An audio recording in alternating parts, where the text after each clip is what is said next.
the Lord. கர்த்தர் நல்லவர், உங்களை ஆசீர்வதிப்பாராக. இந்த நாளிலே கர்த்தர் உங்களோடு கூட பேசி கர்த்தர் உங்களை பலப்படுத்துவார்.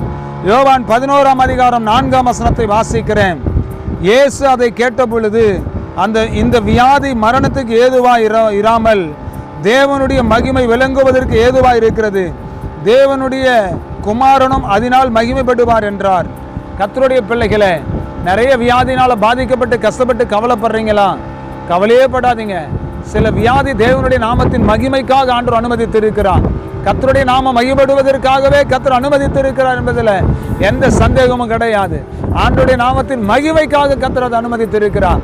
ஆகையினால இந்த வியாதி நினைச்சு கவலைப்படாதீங்க, இந்த போராட்டத்தை நினைச்சு கவலைப்படாதீங்க.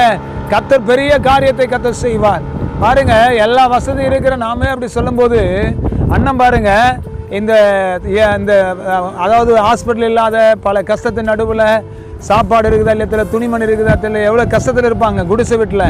இவங்க எந்த ஹாஸ்பிட்டலுக்கு போவாங்க? எந்த மாத்திரை மெடிசன் எங்கே தேடுவாங்க? கடவுள் தான் வழி.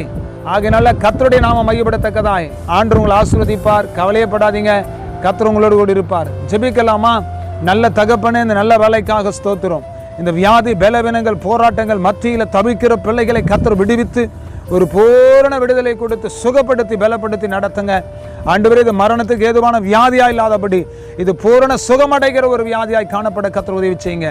ஆசீர்வதிங்க, பலப்படுத்துங்க, மூடி மறைங்க. இயேசுவின் நாமத்தினால ஜெபிக்கிற நல்ல பிதாவே, ஆமென், ஆமென். God bless you. கர்த்தர் உங்களை ஆசீர்வதிப்பார். ஆமென், ஆமென், ஆமென்.